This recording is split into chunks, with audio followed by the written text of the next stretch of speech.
Hey everybody! Today's video is going to be on this Chevron bracelet here.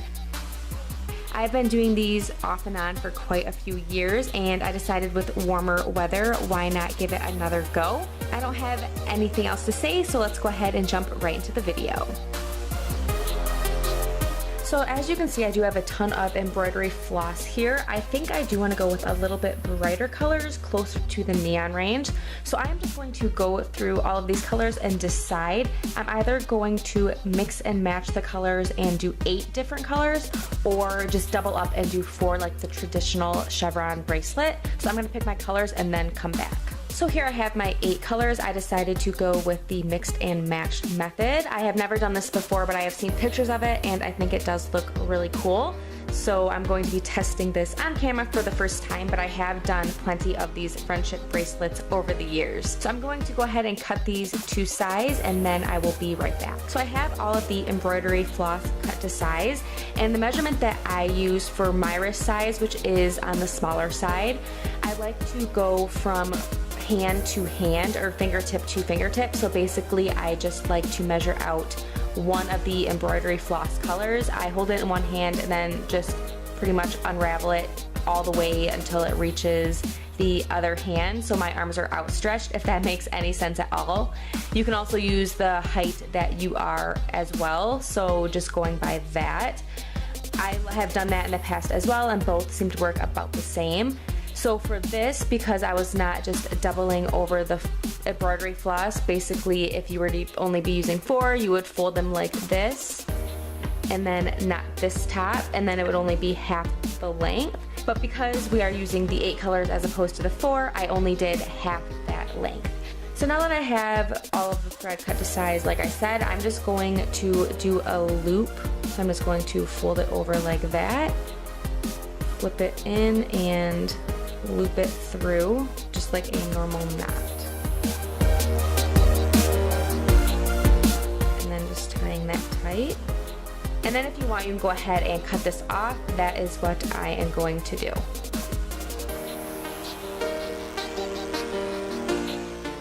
I'm going to go ahead and just use this Scotch tape to tape my knot down and secure it to the table. If you have a clipboard, that is actually what I would recommend using instead of the tape. It is just a little bit easier to work with, but the tape does work perfectly fine. So either a clipboard or a tape to secure your embroidery floss to wherever it is that you are working from. I'm just going to go ahead and arrange the colors. So now that I have the colors arranged how I want them, I'm going to be starting on the very outer left side. And what you're going to be doing with this outer floss here is creating a little 4 over the second section, so over this green one. So you're going to be taking that outer one, creating the 4 over the green. So you can see here it creates a little 4. Then you're going to just pull that through. Then you're going to do that one more time, so just create your 4 and pull that floss right through. And then that green is now right here, and then this becomes the second one. As you can see, it does sort of mess up, which is why I actually do prefer the clipboard, but it is okay, we will make this work. So now that this is the new second one right here, and then this is the next one in line, you're going to continue using this white thread here. So I'm just going to go ahead and create that 4 one more time and do 2 separate knots.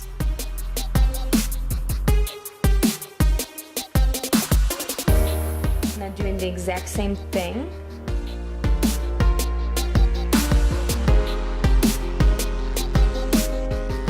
And now I'm going to be leaving this here because it was worked from the outer part all the way through to the center, and you're going to repeat the same thing on this side.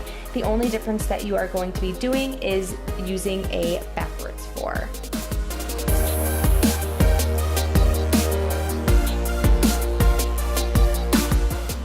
To work all the way down the line, doing 2 knots until you meet in the middle.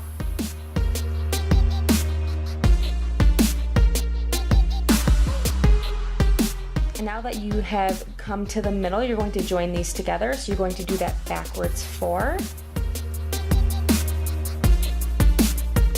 And then you're going to switch them. So the white is going to be on the right side now, and then the black is going to be on the left. So you're going to be doing the exact same thing all the way through. So on the second round, you're going to be doing this color and this color. So for me, it is green and red. So I'm going to go ahead and create the 4 on this side. So just creating the 4, looping it through twice.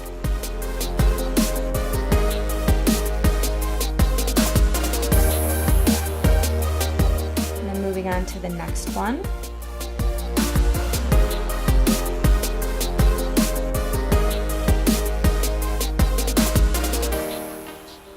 Doing the exact same thing to that third one until it is in the middle. I'm going to do the exact same thing on this side, just doing that backwards 4 with 2 knots.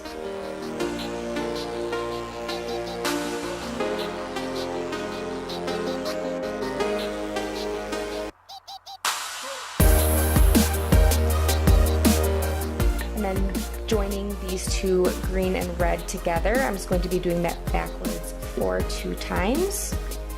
And then switching sides so that the red will now be on the right and the green will now be on the left.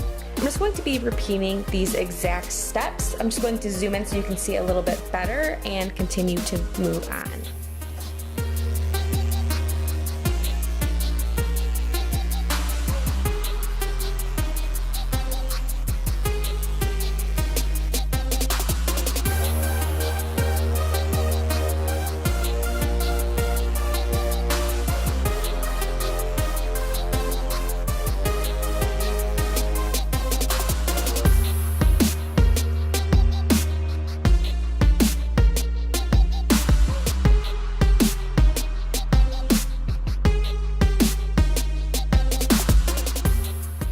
Further down, and you can see it's wobbling side to side as I go. I'm going to go ahead and put another piece of tape right at the very top there.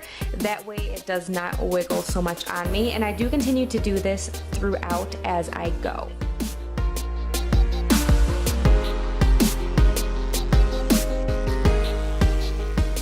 I think it is going to be long enough. I'm just going to double check one more time. And that does reach all the way around, so I'm just going to be tying this off into a knot. And I just like to keep it right at that point in the bracelet, just like that. So here is the bracelet finished. I'm just going to show you how I like to wear them, but I do have to cut a little bit of this. So keep that in mind, that even though the measurements that I gave you may work for you, they may not. I like to err on the safe side. That is why I have a little bit extra left on the end. So you just want to make sure that this is nice and open so it's easier to thread everything through. And I also like to split it in half at the bottom. It does not matter which color is on which side, you just want to split it in half. And what I like to do is make sure that the grainier looking side, which was the underside, is facing your own wrist. I'm going to take this loop and put it on this side like that. Then I'm just going to be taking my hand like this, so holding the loop open with my thumb and pointer finger, and taking just one of those sides and putting it through the loop, just like that. Then you just want to go all the way down and then tie it off right on the end there. Once you have done that, you can go ahead and cut this off. So here's what the bracelet looks like finished. I hope you guys enjoyed this video. I think it is perfect for the spring and summertime. Don't forget to subscribe if you haven't already, and I hope to see you all in my next one. Bye everybody.